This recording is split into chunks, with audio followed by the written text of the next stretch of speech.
معزز حاضرین جمعہ، ہمارا جس مہینے سے گزر رہے ہیں یہ ربیع الاول کا مہینہ ہے، جس کی آج تقریباً 5 تاریخ ہے۔ یہ مہینہ اس اعتبار سے بھی قابل ذکر ہے کہ اسی مہینے کے اندر سید البشر امام الانبیاء تاجدار مدینہ محمد صلی اللہ علیہ وسلم کی پیدائش ہوئی، اور آپ کی پیدائش کی خوشی کا جذبہ ہر مسلمان کے دل میں کسی نہ کسی حد تک موجود ہے، اور اسی کی نسبت سے آپ نے دیکھا ہوگا آپ کے اپنے معاشرے کے اندر، اپنے سوسائٹی میں، کہ کئی لوگ جلسے اور جلوس منعقد کرتے ہیں اور مسجدوں کو، گھروں کو، راستوں کو سجا دیا جاتا ہے۔ پھر نبی اکرم صلی اللہ علیہ وسلم کی محبت میں ریلیاں بھی نکلتی ہیں، اور یہ سب ہوتا ہے آپ سے محبت کے اظہار کے مقصد کے لیے۔ لیکن سوال یہ ہے کہ کیا اللہ کے نبی صلی اللہ علیہ وسلم کی پیدائش پر خوشی اور مسرت کا اظہار میں سال میں ایک مرتبہ آپ کے نسبت سے جلسے منعقد کرنا، ریلیاں نکالنا، گھروں اور مسجدوں اور راستوں کو سجانا اور نعرے بازیاں کرنا، کیا یہ کافی ہے؟ کیا یہ صحیح ہے؟ یا ہماری زندگی کے ہر لمحے میں، یا ہمارے زندگی کے ہر شعبے میں، چاہے وہ عقائد ہوں، چاہے وہ عبادات ہوں، چاہے وہ معاملات ہوں، چاہے وہ ہمارے دیگر اور اخلاق اور کردار سے تعلق رکھنے والی باتیں ہوں، ان ہر جگہوں میں، ہر عمل میں نبی اکرم صلی اللہ علیہ وسلم کی تعلیم اور آپ کی محبت نظر آئے؟ کیا یہ صحیح نہیں ہے کہ ہمارے بات کرنے میں نبی اکرم صلی اللہ علیہ وسلم کی تعلیم نظر آئے؟ ہمارے چلنے پھرنے میں نبی اکرم صلی اللہ علیہ وسلم کی تعلیم نظر آئے؟ ہمارے معاملات کرنے میں نبی اکرم صلی اللہ علیہ وسلم کی تعلیم نظر آئے؟ ہمارے لوگوں کے حقوق ادا کرنے میں نبی اکرم صلی اللہ علیہ وسلم کی تعلیم نظر آئے؟ ہماری شادی بیاہوں کے اندر نبی اکرم صلی اللہ علیہ وسلم کی تعلیمات نظر آئے؟ کیا یہ سب زندگی کے ہر لمحے، زندگی کے ہر معاملے کے اندر نبی اکرم صلی اللہ علیہ وسلم کی تعلیمات کا اظہار کرنا، یہ نبی اکرم صلی اللہ علیہ وسلم سے محبت کا اظہار نہیں ہے؟ کیا یہ اصل مقصد نہیں ہونا چاہیے؟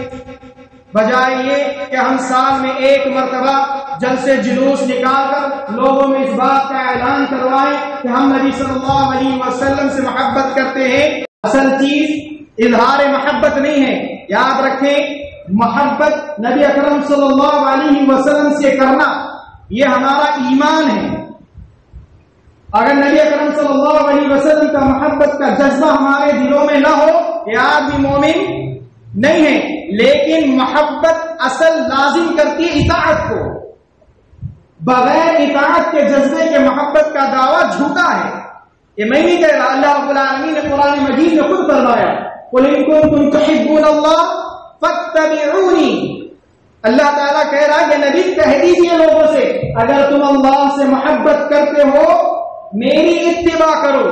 نبی کی اتباع کا، نبی کی پیروی کا، نبی کی اطاعت کا حکم دیا جا رہا ہے، لیکن اس بات کا حکم سے پہلے اللہ رب العالمین نے کیا کہلوایا؟ اللہ سے محبت ہے تو آپ کو کرنا کیا ہے؟ نبی کی اطاعت، نبی کی پیروی۔ گویا کہ اللہ سے محبت کا دعویٰ یہ الگ بات ہے، لیکن اللہ سے محبت کے دعوے کو ثابت کرنے کے لیے ضروری ہے کہ نبی صلی اللہ علیہ وسلم کی اطاعت اور آپ کی پیروی کی جائے، اور اللہ کی حقیقی معنوں میں محبت یہ ہے کہ اللہ کی اطاعت ہو، اللہ کے حکم کو مانتے ہوئے نبی کی اطاعت، کیونکہ اللہ کے نبی صلی اللہ علیہ وسلم کی اطاعت کا حکم کس نے دیا؟ اللہ تبارک و تعالیٰ نے دیا ہے کہ میرے نبی کی اطاعت کی جائے، میرے نبی کی اطاعت کی جائے. تو نبی اللہ سے محبت اطاعت کو لازم کرتی ہے. اسی مصداق کا حکم دیا گیا کہ اگر تم اللہ سے محبت کرتے ہو اللہ کی اطاعت میں نبی کی پیروی کرو. تو ہمارا صرف اعلان کر دینا، یہ ہمارے نعرے بازیاں لگا دینا، یہ کافی نہیں ہے نبی اکرم صلی اللہ علیہ وسلم سے محبت کے لیے. یہ تو صرف دعویٰ ہوگا. تمہارے سامنے تو اصل کرنا کیا چاہیے؟ وہ نبی اکرم صلی اللہ علیہ وسلم جن کی رسالت عالمگیر ہے، جو تمام کائنات کی طرف رسول بنا کر بھیجے گئے ہیں، تمام لوگوں کی طرف رسول بنا کر بھیجے گئے ہیں، ان سے محبت کا صحیح معنی کیا ہے؟ ان سے محبت کا صحیح معنی یہ ہے کہ کچھ حق ہم پر ان کے بنتے ہیں، وہ حق ہم ادا کریں. یہ اصل ہے. آپ مجھے بتائیں ذرا، آپ اپنے ماں باپ سے محبت ہونے کا دعویٰ کریں، امی جان سے کہیں کہ میں آپ سے بہت محبت کرتا ہوں، ابو جان سے کہیں کہ ابو جان میں آپ سے بہت محبت کرتا ہوں، ان سے بھی اظہار کیا، اور باہر پورے مارکیٹ میں یا پورے محلے کے اندر اعلان کروا دیا کہ میں اپنے والدین سے بڑی محبت کرتا ہوں، اور نعرے بھی لگوا رہے ہیں، باتیں بھی کر رہے ہیں. لیکن وہیں اگر آپ ماں باپ کی باتوں پہ عمل نہ کریں، ان کی اطاعت نہ کریں، ان کے حقوق کو ادا نہ کریں، تو کیا آپ کا یہ صرف اعلان کر دینا، آپ کا پورے بازار میں پورے محلے میں اعلان کروا دینا، کیا ماں باپ کو اس بات کی تسلی دے سکتا ہے کہ میرا بیٹا مجھ سے محبت کرتا ہے؟ یہ حقیقی معنوں میں مجھ سے محبت کرتا ہے؟ ہرگز نہیں. کوئی ماں باپ نہیں کہیں گے کہ یہ مجھ سے محبت کرتا ہے. تو نبی اکرم صلی اللہ علیہ وسلم کا معاملہ تو کئی بڑا ہے. نبی اکرم صلی اللہ علیہ وسلم سے محبت کا دعویٰ ہم کریں، اعلان کتنا بھی کروائیں، اگر اطاعت نہ ہو، ان کے حقوق ادا نہ کیے جائیں، آپ اپنے دعوے میں جھوٹے. تو محبت اطاعت کو لازم کرتی ہے، اور تبھی جا کر محبت کا دعویٰ جو ہے سچا ثابت ہوتا ہے. تو معزز سامعین، بہت سارے حقوق ہیں نبی اکرم صلی اللہ علیہ وسلم کے ہم پر، پوری انسانیت پر، اور خصوصی مسلمانوں کے اوپر، جو انہوں نے نبی اکرم صلی اللہ علیہ وسلم پر ایمان لانے کا دعویٰ کیا ہے، آپ کی اطاعت کا دعویٰ کیا ہے، ان پر تو خصوصی طور پر یہ لازم ہے.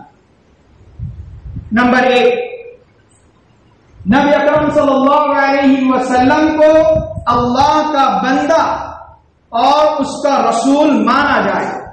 یعنی آپ اللہ کے بندے ہیں، اس بات پر ایمان رکھیں. آپ اللہ کے رسول ہیں، اس بات کا ایمان رکھیں. جیسے کہ مسلمان کلمہ شہادہ کے ذریعے اشہد ان لا الہ الا اللہ وان محمد رسول اللہ، اشہد ان لا الہ الا اللہ وحدہ لا شریک لہ واشہد ان محمدا عبدہ ورسولہ. جس طرح کلمہ شہادہ کے ذریعے ایک مسلمان نبی اکرم صلی اللہ علیہ وسلم پر ایمان رکھتا ہے کہ آپ اللہ کے بندے ہیں اور اللہ کے رسول ہیں، تو یہ پہلا حق بنتا ہے کہ آپ کو عبد بھی مانا جائے اور رسول بھی مانا جائے. اللہ رب العالمین نے قرآن مجید میں فرمایا فآمنوا باللہ ورسولہ والنور الذی انزلنا واللہ بما تعملون خبیر.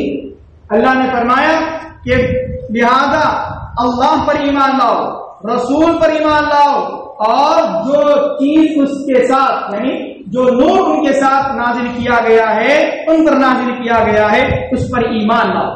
اور فرمایا واللہ بما تعملون خبیر، اللہ تبارک و تعالی تمہارے اعمال سے باخبر ہے، تمہارے اعمال کو جانتا ہے.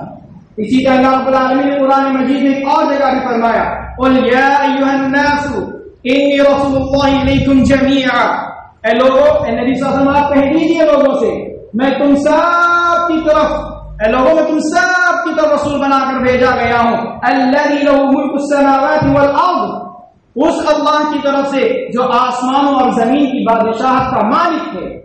لا الہ الا ہو، جس کے علاوہ کوئی معبود نہیں. یحیی و یمیت، وہ زندگی دیتا ہے، وہ موت دیتا ہے. فآمنوا باللہ ورسولہ النبی الامی، لہذا وہ اللہ پر ایمان رکھیں اور رسول نبی امی پر ایمان رکھیں.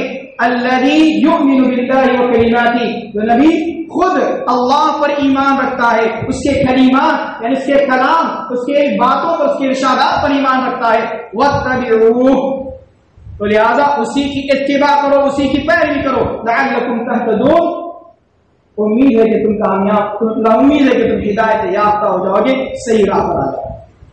ان دونوں آیات کے اندر آپ دیکھیں اللہ رب العالمین نے نبی اکرم صلی اللہ علیہ وسلم پر ایمان لانے کا حکم دیا ہے، اللہ پر ایمان لایا جائے، نبی اکرم صلی اللہ علیہ وسلم پر ایمان لایا جائے، کیونکہ نبی صلی اللہ علیہ وسلم کی رسالت عالمگیر ہے، پوری دنیا والوں کے لیے۔ آپ صرف مسلمانوں کے لیے مسلمان نہیں ہیں، صرف عرب والوں کے لیے آپ رسول نہیں ہیں، تمام دنیا والوں کی طرف آپ کو رسول بنا کر بھیجا گیا ہے۔ اور اسی طرح اللہ کے نبی صلی اللہ علیہ وسلم سے ایک حدیث میں فرمایا کہ میری اس امت کا چاہے یہودی ہو چاہے وہ نصرانی ہو، اس نے میرے بارے میں سنا کہ محمد آ چکے ہیں، محمد اللہ کے آخری رسول ہیں، اور مجھ پر جو نازل کیا گیا، اتارا گیا، اگر وہ اس پر ایمان نہ لائے اور اسی حال میں اس کی موت ہو جائے تو وہ کون ہے؟ اصحاب النار، وہ جہنم والوں میں سے ہے۔ تو اس امت کا، چاہے وہ یہودی ہو چاہے وہ نصرانی ہو چاہے مجوسی ہو چاہے کوئی اور ہو چاہے کوئی لادین ہو، ہر کسی پر لازم ہے کہ آپ کی بات سننے پر، آپ کے بارے میں علم ہونے پر آپ پر ایمان لائے، آپ پر ایمان لائے اور آپ کی تعریف کرے۔ اور اسی طرح اللہ کے نبی صلی اللہ علیہ وسلم نے خود فرمایا انما انا عبد، بے شک میں بندہ ہوں۔ آپ نے کہا میں بندہ ہوں، اللہ کا بندہ ہوں، فقولوا عبد اللہ ورسولہ، تو تم کیا کہو؟ مجھے اللہ کا بندہ کہو اور اس کا رسول کہو۔ آپ نے صرف اس بات کا حکم نہیں دیا کہ آپ نے صرف رسول کہو، تاکہ مجھے بندہ بھی کہو رسول بھی کہو۔ کیوں؟ کیونکہ اسلام راہ اعتدال ہموار کرتا ہے، درمیانی راہ اختیار کرتا ہے، کیونکہ آپ سے پہلے جتنے انبیاء آئے ان میں سے اکثر انبیاء علیہ السلام کے چلے جانے کے بعد لوگوں نے ان کی قبروں کو جو ہے سجدگاہ بنا لیا، مسجدیں بنا لی، ان کی عبادت کرنے لگے، یعنی وہ حد سے آگے بڑھ کر غلو کر گئے نبوت کے اندر، یعنی ان کی نبوت پر ایمان رکھتے ہوئے ان سے محبت اس قدر بڑھ گئے کہ ان کو عبد سے نکال کر اللہ رب العالمین کا انہیں لے گیا اور برابر کر دیا۔ تو اسی لیے شریعت اسلامیہ نے پہلے ہی اللہ کے نبی صلی اللہ علیہ وسلم نے کہا کہ دیکھو مجھے عبد بھی کہنا، مجھے رسول بھی کہنا۔ عبد کہنے سے میں اللہ رب العالمین سے نہیں، اللہ رب العالمین سے بندہ کہلاؤں گا، اللہ رب العالمین کا غلام کہلاؤں گا، اللہ رب العالمین کے برابری میری نہیں ہوگی۔ رسول کہنے سے مجھے تمہارے درمیان سے امتیاز ملے گا، تمہارے درمیان سے فرق ملے گا کہ میں بندہ ضرور ہوں تمہارے درمیان اللہ رب العالمین کا، لیکن میرا اور تمہارے درمیان منصب رسالت کا مقام مرتبہ رکھتا ہے۔ میں رسالت کے اعتبار سے تمہارے درمیان امتیاز رکھتا ہوں، فرق رکھتا ہوں، مقام و مرتبہ رکھتا ہوں۔ تو گویا کہ اللہ کے نبی صلی اللہ علیہ وسلم نے خود کہا کہ میں اللہ کا بندہ ہوں، مجھے اللہ کا بندہ کو اور اس کا رسول کو، اور خود اللہ رب العالمین نے قرآن مجید کے اندر نبی اکرم صلی اللہ علیہ وسلم کو بندہ کہہ کر پکارا ہے۔ تو ہم اللہ کے نبی صلی اللہ علیہ وسلم کو بندہ کہیں، اس میں آپ کے لیے گستاخی ہوگی؟ اللہ رب العالمین نے خود قرآن مجید میں فرمایا، کیا فرمایا؟ سبحان الذی اسری بعبدہ، پاک ہے وہ ذات جس نے اپنے بندے کو اسرا کروائی، معراج کروائی۔ کہاں؟ مکہ سے مکہ مسجد اقصی لے جایا گیا، تو مسجد اقصی سے ساتواں آسمانوں کے اوپر لے جایا گیا۔ معراج کا واقعہ مشہور ہے، اسی کی طرف اشارہ کرتے ہوئے اللہ نے فرمایا کہ ہم نے اپنے بندے کو اسرا کروائی، معراج کروائی۔ تو اللہ رب العالمین نے خود بندہ کہا نبی صلی اللہ علیہ وسلم کو، نبی نے خود بندہ کہنا، رسول کہنے کی تعلیم دی۔ کیوں؟ کیونکہ اسلام میں اعتدال باقی رہے، محبت میں اعتدال باقی رہے۔ جس طرح پچھلی امتوں نے غلو کیا تھا اس طرح میری، اسی اللہ کے نبی نے کی روایت میں یہاں تک فرمایا کہ لوگوں جس طرح عیسیٰ ابن مریم سے متعلق ان کے ماننے والوں نے غلو کیا، ان کو حد سے آگے بڑھایا، تم مجھے اس طرح حد سے آگے نہ بڑھاؤ، مجھے اپنے مقام سے اونچا نہ کرو۔ تو نبی اکرم صلی اللہ علیہ وسلم کو بندہ کہنا، نبی صلی اللہ علیہ وسلم کو رسول کہنا، یہ آپ کی بے عزتی نہیں ہے، بلکہ آپ کے صحیح مقام کی پہچان دینا ہے، آپ کے صحیح مقام کو بیان کرنا ہے۔ تو یہ پہلا حق ہم پر بنتا ہے کہ ہم اللہ کے نبی صلی اللہ علیہ وسلم کو اللہ کا بندہ بھی مانے، اللہ کے نبی صلی اللہ علیہ وسلم کو اللہ کا رسول بھی مانے، اور یہی بات ہمیں دوسروں کو کہنا ہے، اور یہی بات ہم کلمہ شہادہ کے اندر اعلان بھی کرتے ہیں. اور اسی طرح دوسرا حق کہ اللہ کے نبی صلی اللہ علیہ وسلم کی جان و دل سے عزت کی جائے، توقیر کی جائے، آپ کا ادب، آپ کا احترام کیا جائے. آپ کی زندگی میں بھی لازم تھا، آپ کی وفات کے بعد بھی آپ کی عزت اور توقیر لازم ہے. اللہ کے نبی صلی اللہ علیہ وسلم کی مجلس میں بنو تمیم کا ایک وفد آیا اور اس وفد کے درمیان کسی کو امیر بنانا تھا ان سب کا. تو نام پیش کیا گیا. ابو بکر صدیق رضی اللہ تعالیٰ عنہ نے کہا کہ قعقاع بن معبد کو ان کا امیر بنایا گیا. عمر رضی اللہ تعالیٰ عنہ مجلس میں موجود تھے، انہوں نے کہا کہ نہیں، اقرع بن حابس کو امیر بنایا جائے. اور یہ دونوں اپنی اپنی بات کو پیش کرنے لگے. مشورہ لینا، مشورہ دینا یہ ہر ایک کا لازم ہے، لیکن اس کا صحیح فیصلہ کرنا امیر کا کام ہوتا ہے. اللہ کے نبی حضرت تمام مسلمانوں کے امام ہیں، امیر ہیں، تو اس اعتبار سے فیصلے کا حق ان کا تھا، مشورہ دینا ان کا کام تھا. لیکن یہ دونوں بحث اور تکرار میں بیٹھ گئے. انہوں نے کہا کہ نہیں، قعقاع بن معبد کو بنایا، انہوں نے کہا کہ اقرع بن حابس کو بنایا. اسی درمیان ان دونوں کی آوازیں بلند ہوئی. اللہ کے نبی صلی اللہ علیہ وسلم نے ان کو خاموش کرنے کی کوشش کی، لیکن نبی صلی اللہ علیہ وسلم کی آواز پست ہو گئی، ان کی بلند ہو گئی. نتیجہ یہ ہوا اللہ رب العالمین نے قرآن مجید کی آیت نازل فرمائی. اللہ رب العالمین نے فرمایا یا ایھا الذین آمنوا لا ترفعوا اصواتکم فوق صوت النبی، اے ایمان والو اپنی آوازوں کو اپنے رسول کی آواز کو بلند نہ کیا کرو. فرمایا ولا تجهروا له بالقول كجهر بعضكم لبعض، آپس میں ایک دوسرے کو جس طرح تم بلاتے ہو بلند آواز میں، اس طرح ایک دوسرے کو نہ بلایا، محمد صلی اللہ علیہ وسلم کو نہ بلایا کرو. ان تحبط اعمالکم وانتم لا تشعرون، کہیں ایسا نہ ہو کہ تمہارے اعمال برباد کر دیے جائیں.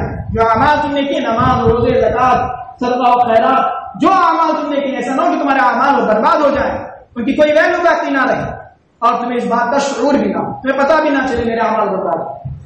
اس آیت کریمہ کے اندر اللہ رب العالمین نے کس بات کی تعلیم دی؟ نبی اکرم صلی اللہ علیہ وسلم بندے ضرور ہیں، نبی اکرم صلی اللہ علیہ وسلم اللہ کے غلام ضرور ہیں، لیکن عبد ہونے کے باوجود ہمارے اور ان کے درمیان رسالت کا مقام و مرتبہ فرق باقی ہے، امتیاز باقی ہے. آپ بندے، اس کا مطلب یہ نہیں ہے کہ ہم آپس میں جس طرح ایک دوسرے کے ساتھ گفتگو کرتے ہیں، جس طرح ایک دوسرے کے ساتھ معاملات کرتے ہیں، ویسے ہی سلوک ہم نبی صلی اللہ علیہ وسلم کے ساتھ بھی کرنے لگ جائیں، یہ نہیں ہے. کیونکہ آپ کا مقام عبد ہونے کے باوجود رسول ہونے کی وجہ سے بہت ہی اونچا ہے. وَرَفَعْنَا لَكَ ذِكْرَكَ، اللہ رب العالمین نے فرمایا ہم نے آپ کے ذکر کو بہت بلند کیا ہے، آپ کا ذکر بھی بڑا بلند ہے، آپ بھی بڑے بلند ہیں. تو آپ کا ہمارا معاملہ عبد ہونے کے اعتبار سے برابر ضرور ہے، لیکن رسالت ہونے کے اعتبار سے آپ عبد ہونے کے باوجود ہمارے درمیان ایک امتیازی فرق رکھتے ہیں. اور اسی لیے ہمیں نبی صلی اللہ علیہ وسلم کا ادب و احترام، اللہ رب العالمین نے کیا فرمایا؟ آپس میں اس طرح گفتگو ہو سکتا ہے، اپنے دوست کے ساتھ بلند آواز سے بات کروں، اپنے گھر والوں میں سے کسی کے ساتھ بلند آواز سے بات کروں، اپنے اڑوس پڑوس میں کسی سے بلند آواز سے بات کروں، لیکن نبی اکرم صلی اللہ علیہ وسلم انسان ہے، اس کا مطلب یہ نہیں ہے کہ ہم ان کے ساتھ جیسے چاہے ویسے بات کریں، نہیں، ان کے مقام مرتبے کا لحاظ رکھا جائے. تو اللہ رب العالمین نے اس آیت کریمہ کے اس بات کو واضح فرمایا کہ آپ بندے ہیں، رسول ہیں، لیکن بندے ہونے کے باوجود آپ کا مقام مرتبہ بڑا اونچا ہے. آپ جانتے ہیں ثابت بن قیس رضی اللہ تعالیٰ جب یہ آیت کریمہ نازل ہوئی، نبی کی مجلس میں آنا ہی چھوڑ دیا. دیکھیے صحابہ، میں نے کہا شروع میں محبت اطاعت کو لازم کرتی ہے، پیروی کو لازم کرتی ہے. ایسا نہیں کہ آپ محبت کا دعویٰ کریں اور پیروی نہ کریں. اللہ نے جیسے آیت کریمہ نازل فرمائی، ثابت بن قیس نبی کے مجلس میں آنا چھوڑ دیا. کئی دن ہو گئے اللہ کے نبی کو نظر نہیں ہے. اللہ کے نبی نے پوچھا کیا بات ہے ثابت نظر نہیں آ رہے؟ تو ایک صحابی نے کہا ایسے میں معلوم کر کے بتاتا ہوں. اس کے بعد وہ ان کے گھر گئے، دیکھا کہ وہ گھر کے کونے میں ایسے بیٹھے ہوئے ہیں، بالکل نڈال ہو کر، ایسے لگ رہا ہے کہ بڑی مشکل، بڑی مصیبت میں آ چکے. تو انہوں نے کہا کیا بات ہے، آپ کئی دن میں مجلس میں نہیں ہے؟ نبی صلی اللہ علیہ وسلم نے آپ کو یاد کیا، آپ کو پوچھا تھا، آپ کے بارے میں پوچھ رہے تھے. انہوں نے کہا کہ یار میں تو برباد ہو گیا، میں برباد ہو گیا، میں جہنمی ہو گیا. کیوں؟ اللہ رب العالمین نے قرآن کی آیت نازل فرما دی، لا ترفعوا اصواتکم فوق صوت النبی، نبی کی آواز سے اپنی آواز کو بلند نہ کرو. جس طرح آپس میں ایک دوسرے کو بلند آواز میں جہر میں بلاؤ، اس طرح نہ بلاؤ. میری تو نبی صلی اللہ علیہ وسلم سے آواز بلند ہو جاتی ہے، میری تو عمل برباد ہو گیا، میں جہنمی ہو گیا. یہ سب باتیں سنی وہ نبی کے پاس واپس ہیں.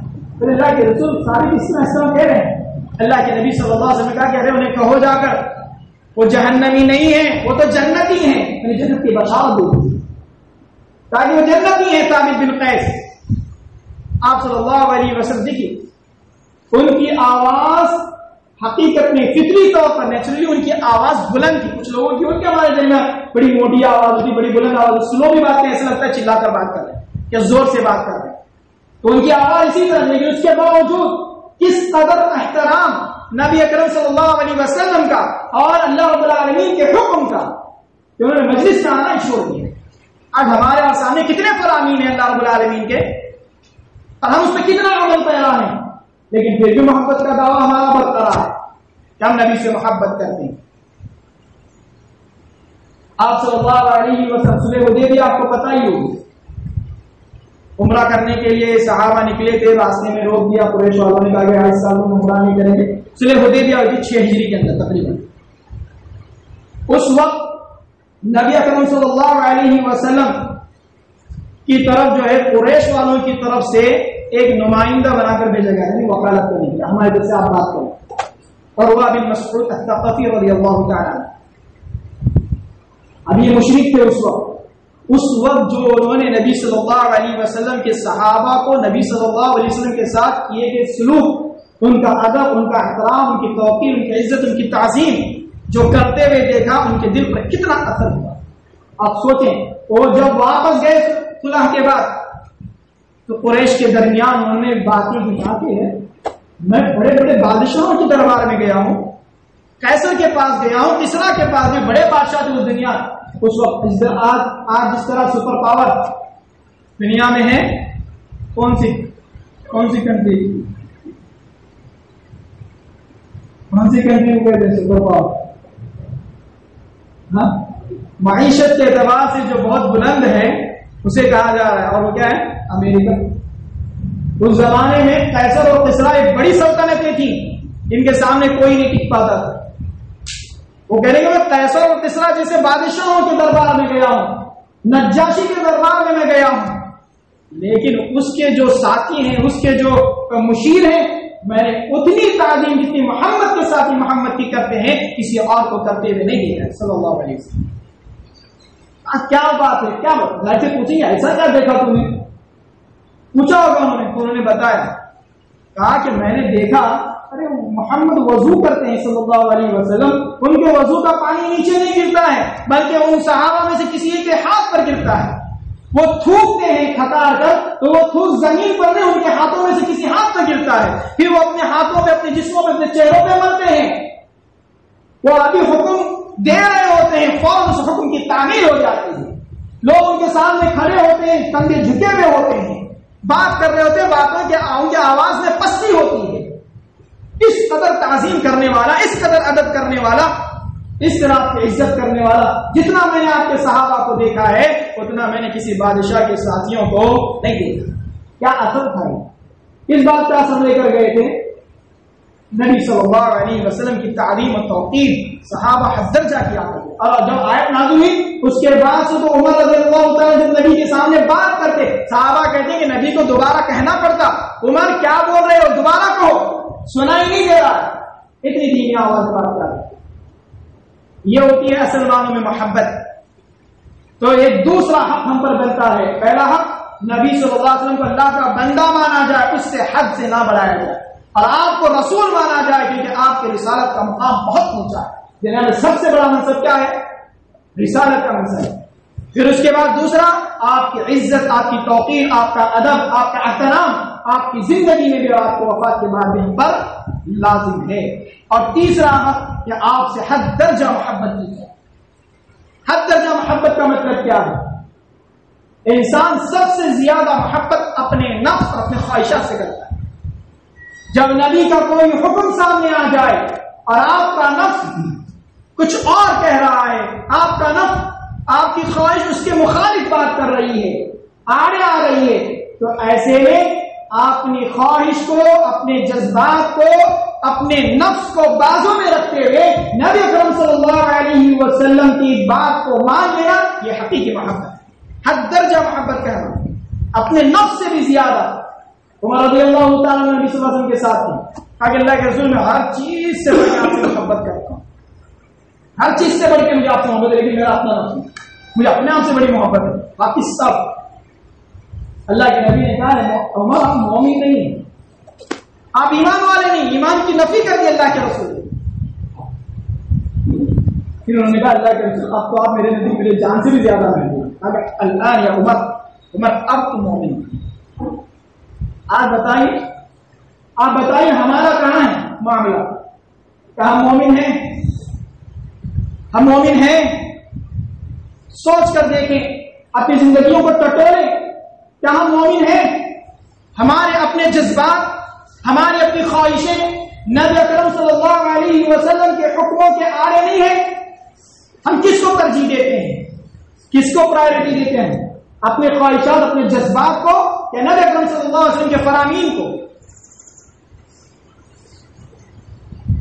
سوچ کر دیکھیں، اگر دیتے ہیں تو پھر الحمدللہ نبی اکرم صلی اللہ علیہ وسلم کی محبت کو۔ اللہ کے نبی نے فرمایا لا یؤمن احدکم حتی اکون احب الیہ من والدی وولدی والناس اجمعین۔ مومن ہی نہیں ہے وہ آدمی جس کے نزدیک میں اس کے والدین سے بڑھ کر، اس کی اولاد سے بڑھ کر، تمام لوگوں سے بڑھ کر اور اس کے اپنے آپ سے بڑھ کر محبوب نہ بن جاؤ۔ ایمان کی نفی کر دی گئی ہے، وہ مومن ہی نہیں جو نبی صلی اللہ علیہ وسلم کو، نبی صلی اللہ علیہ وسلم ہر چیز سے بڑھ کر اس کے نزدیک محبوب نہ ہو۔ ہر درجہ محبت، سب سے زیادہ محبت اللہ کے بعد اگر کسی کا حق ہے وہ نبی کرم صلی اللہ علیہ وسلم، اور اس کا تقاضا یہ ہے کہ آپ کیا کریں؟ اطاعت۔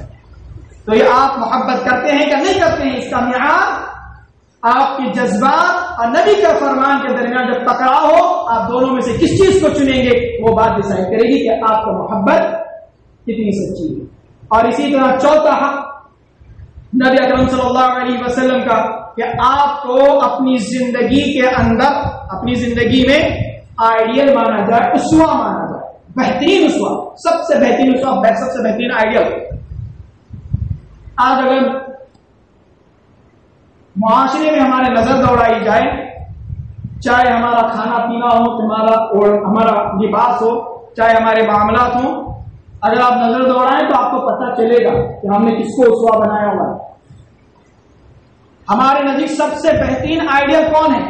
کسی کے نزدیک کوئی کرکٹر ہے، کسی کے نزدیک کوئی فلم کیا بولتے ایکٹر ہے، اگر لڑکیاں تو ایکٹریس ہیں، یا پھر کوئی اور۔ ہمارے سر کے بال سے لے کر ہمارے پیر کے ناخن تک ہم نے کسی اور کو آئیڈیل بنایا ہوا۔ پھر آپ کیسے کہتے ہیں کہ آپ اللہ کے نبی صلی اللہ علیہ وسلم کی پیدائش پر خوش ہو رہے ہیں؟ آپ نبی صلی اللہ علیہ وسلم سے محبت کرتے ہیں، آپ نبی کی عزت و توقیر کرتے ہیں، کیسے کہہ سکتے ہیں؟ یہ تو پھر جھوٹا ہو گیا دعویٰ۔ تو اللہ کے نبی صلی اللہ علیہ وسلم کو اسوہ مانا جائے، اپنے عقائد میں بھی، اپنے عبادات میں بھی، اپنے معاملات میں بھی، اور اپنے اخلاق اور کردار میں بھی، ہر چیز میں، زندگی کے ہر شعبے میں نبی صلی اللہ علیہ وسلم کو اسوہ نمونہ مانا جائے، آئیڈیل بنایا جائے۔ یہ آپ کا حق ہے، ہم یہ تمام انسانیت پر بھی ہے، خصوصاً ہم دعوے دار ہیں مسلمان ہونے کے، تو ہم پر زیادہ حق بنتا ہے کہ ہم نبی صلی اللہ علیہ وسلم کو اسوہ۔ اللہ نے قرآن مجید میں خود فرمایا لقد كان لكم في رسول الله اسوة حسنة، یقینا ہم نے تمہارے لیے نبی صلی اللہ علیہ وسلم کی زندگی میں کیا رکھا ہے؟ اسوہ حسنہ رکھا ہے۔ آپ کا کھانا، آپ کا پینا، اوڑھنا بھجونا، آپ کا چلنا پھرنا، لوگوں کے معاملات کرنا، شادی بیاہ، دیگر تمام معاملات سب گناتے نہیں بیٹھ سکتے، آپ خود جانتے ہیں ہمارے کیا معاملات ہیں۔ سوچ لیں کہ اس معاملات کے اندر ہم نے نبی صلی اللہ علیہ وسلم کو اسوہ بنایا کہ نہیں بنایا تو الحمدللہ، نہیں حق پہلے ادا کریں پھر اعلان کریں کہ ہم نبی سے محبت کرتے ہیں، نبی کا دامن نہیں چھوڑیں۔ بڑی عجیب بات ہے، پکڑنے سے پہلے چھوڑنے کی بات کی جاتی ہے۔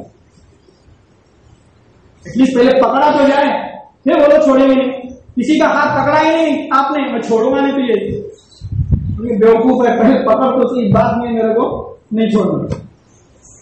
تو یہ دعوے صرف جو ہیں، میں نے شروع میں کہا گیدڑ بکیاں، ہم کہتے ہیں لوگوں کو پتا چلنا چاہیے کہ مسلمان جگہ مسلمانوں کا کیا ہے کیا ہے کیا ہے۔ یہ تو گیدڑ بکیاں ہیں، ایسی شیر آیا بعد میں پتا چلا تو ہے ہی نہیں شیر۔ صرف اعلان اور اظہار سے کچھ نہیں ہوگا، عملی زندگی میں، زندگی کے ہر لمحے میں، زندگی کے ہر موڑ میں آپ نبی صلی اللہ علیہ وسلم کی تعلیمات کو اپنائیں، خود بخود لوگوں میں یہ بات پہنچی کہ محمد کے ماننے والے تھے. پہلے لوگ جو ہے نا مسلمانوں کو آئیڈیا مانتے تھے, کہتے مسلمان ہم کو ان کے جیسا بننا چاہیے, کھانا دے دوں گا, پینا دے دوں گا, اڑنا دے دوں گا, معاملات دے دوں گا, بزنس دے دوں گا. کتنے اچھے ہیں, کتنے اچھے سنسکار ہیں, کتنا ڈیسنسی ان کے اندر موجود ہے. آج کس کو کہتے ہیں, آج کہتے ہیں کرسچن کو کہتے ہیں. دیکھو ان کو کتنا وہ مرتے, ان کے موت بھی ہوتی ہے تو کتنا ڈیزائن جا رہے ہوتے ہیں الگ کے. ہمارے دیکھو نبی صلی اللہ علیہ وسلم نے کہا کہ جب میت کو لے جا رہے ہو آواز کو بلند نہ کرو, اور ہماری آوازیں دیکھیے آپ کیا کیا ہوتی ہے. خیر, تو یہ پانچواں ہمارے اوپر حق بنتا ہے کہ اطاعت. ایک تو اس معنی, دوسرا پانچویں چیز اطاعت. اللہ رب العالمین نے قرآن مجید میں فرمایا یا ایھا الذین آمنوا اطیعوا اللہ واطیعوا الرسول ولا تبطلوا اعمالکم. ایمان والو اللہ کی اطاعت کرو, رسول کی اطاعت کرو, اور اپنے اعمال کو برباد نہ کرو. آپ بغیر اطاعت کے اپنا دل جو چاہے وہ کرنے لگیں گے نا, آپ کے اعمال قبول نہیں ہوں گے, برباد ہو جائیں گے. کرنا وہی ہے جس کا حکم اللہ نے دیا, کرنا اسی طریقے پہ جس طریقے پہ نبی نے کیا. تو اللہ اور اس کے رسول کی اطاعت آپ کے اعمال کی سلامتی ہے. اب اللہ اور اس کے رسول کی اطاعت نہیں کریں گے, اعمال برباد ہو جائیں گے, چاہے کتنی حسین و جمیل کیوں نہ ہو آپ کے اعمال, کتنے مہنگے کیوں نہ ہو آپ کے اعمال. نمبر 2, اللہ رب العالمین نے آگے اور ایک جگہ فرمایا وما آتاکم الرسول فخذوه وما نهاکم عنه فانتهوا. اطاعت کیا ہے, جو بھی آپ کو دے حکم لے لو, جس سے بھی منع کر جائے رک جاؤ. اب کتنی باتیں جن کا حکم دیا گیا ہے ہمیں, کتنی باتیں جن سے ہم کو منع کیا گیا, کیا ہم تمام احکام پر عمل پیرا ہیں, تمام مناہیاں سے رکے ہوئے ہیں؟ کم از کم زیادہ تو ہے, زیادہ احکام پہ عمل کرتے ہیں, زیادہ مناہیاں سے رکتے ہیں. یہ سب غور کرنے کی باتیں ہیں. یہ اس مہینے کے اندر ذکر کرنے کا مقصد یہ ہے کہ لوگ اس مہینے سے متعلق اپنے جذبات کو بہت بلند کرتے ہیں, اعمال میں ڈھیلا پن. الغرض چھٹی چیز, چھٹا حق ہم پر بنتا ہے جب بھی اختلافی مسائل, بہت سارے اختلاف ہیں مسلمانوں کے درمیان, ہمارے اپنے اختلاف ہیں جو غیروں میں نہیں ہونے چاہیے, پتہ ہمارے اپنے اختلافات ہیں, ان اختلافات کو حل کیسے کیا جائے. تو ان اختلافات کے درمیان نبی کو فیصل بنانا, جج بنانا, نبی کو فیصلہ کرنے والا بنانا, یہ بھی ہم پر حق. ہم خود فیصلے کرتے بیٹھیں گے, تو کافر تو منافق, اللہ محفوظ رکھے. تو اختلافی مسائل کے اندر نبی صلی اللہ علیہ وسلم کو فیصل بنانا, جج بنانا, یہ ہم پر حق بنتا ہے. اللہ نے قرآن مجید میں فرمایا فَلَا وَرَبِّكَ لَا يُؤْمِنُ حَتَّى يُحَكِّمُوكَ فِيمَا شَجَرَ بَيْنَهُمْ.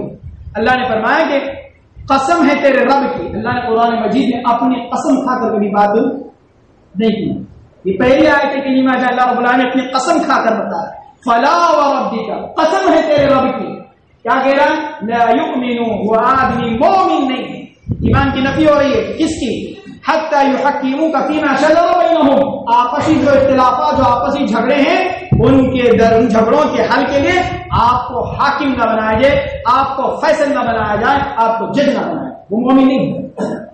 آپ اپنے اختلافات کے درمیان کسی تیسرے کو بنا رہے ہیں, اللہ کے نبی صلی اللہ علیہ وسلم کو فیصل نہیں بنا رہے, آپ مومن نہیں ہیں. پھر آپ جب فیصلہ کر دیں یہ کرنا ہے یہ نہیں کرنا ہے, یہ فیصلہ ہے, تو پھر اس کے بعد اپنے دل کے اندر تھوڑی بھی خلش پیدا نہیں ہونی چاہیے, تھوڑا بھی حرج نہیں آنا چاہیے. ایسا کیسا, یہ بھی نہ آئے. یہ ہے ایمان کی علامت. وَيُسَلِّمُ تَسْلِيمًا, اور پھر اسے صحیح جیسا بتایا گیا ویسے تسلیم کر لیا جائے.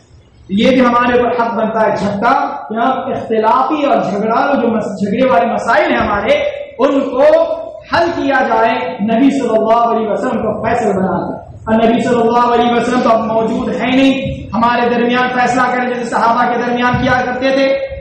تو اب کیا, اللہ کے نبی صلی اللہ علیہ وسلم نے فرما دیا ہے کہ میں تمہارے درمیان 2 چیزیں چھوڑ کر جا رہا ہوں, انہیں مضبوطی سے پکڑے رہو گے, کبھی گمراہ نہیں ہوں گے. اور وہ 2 چیزیں ہمیشہ رہیں گی قیامت تک, یہاں تک کہ حوض کوثر پر مجھے سونپ دی جائیں گی, حوض کوثر پر مجھ پر لوٹائی جائیں گے. وہ 2 چیزیں کون سی ہیں؟ اللہ کے نبی نے فرمایا الکتاب والسنت, میری اللہ کی کتاب, اور دوسرا ہے میری سنت. یہ 2 چیزیں ہیں جو قیامت کی صبح تک اس دنیا میں باقی رہیں گی, اور انہی کو لازم پکڑنا ہے, اور یہی ہمارے لیے فیصل ہیں. آج ہمارے لیے یہی نبی صلی اللہ علیہ وسلم کے نائب ہیں, یہی ہمارے فیصلوں کو حل کریں گے. اپنے اختلافی مسائل کو قرآن سے حل کریں, نبی صلی اللہ علیہ وسلم کے فرامین سے حل کریں. تو یہ چھٹا ہم پر جو ہے حق بنتا ہے. اور ساتواں حق کہ نبی اکرم صلی اللہ علیہ وسلم پر ہمیشہ کثرت سے خصوصی جمعہ کے دن درود پڑھا جائے. نبی صلی اللہ علیہ وسلم پر کثرت سے درود پڑھا جائے. نبی صلی اللہ علیہ وسلم کا حق ہے. اور جب بھی نبی کا نام آئے نبی صلی اللہ علیہ وسلم پر درود بھیجا جائے. آپ نے کہا کہ محمد صلی اللہ علیہ وسلم فرمایا تو آپ کہیں صلی اللہ علیہ وسلم. یا پھر صحابہ نے پوچھا اللہ کے رسول ہمیں سلام پڑھنا تو پتہ ہے, آپ پر سلام بھیجنا تو پتہ ہے, التحیات للہ والصلوات والطیبات یہ سلام, لیکن درود کیسے بھیجیں آپ پر؟ اللہ کے نبی نے کہا کہ اللہم صلی علی محمد وعلی محمد, درود ابراہیم پڑھ لیا کرو, یہی مجھ پر درود بھیجنا ہے. تو یہ ہمارے پر ساتھ اور بھی کئی حقوق ضمن آ سکتے ہیں, لیکن یہ بنیادی طور پر 7 حقوق جو میں نے آپ کے سامنے رکھے. اللہ رب العالمین سے دعا کریں کہ ہمیں صحیح معنوں میں نبی اکرم صلی اللہ علیہ وسلم سے محبت کرنے والا اور آپ کی اطاعت کرنے والا, آپ کے حقوق کو ادا کرنے والا اور دوسروں تک پہنچانے والا بنائے. آمین. وآخر دعوانا ان الحمد للہ رب العالمین وما علیہ البلاغ المبین.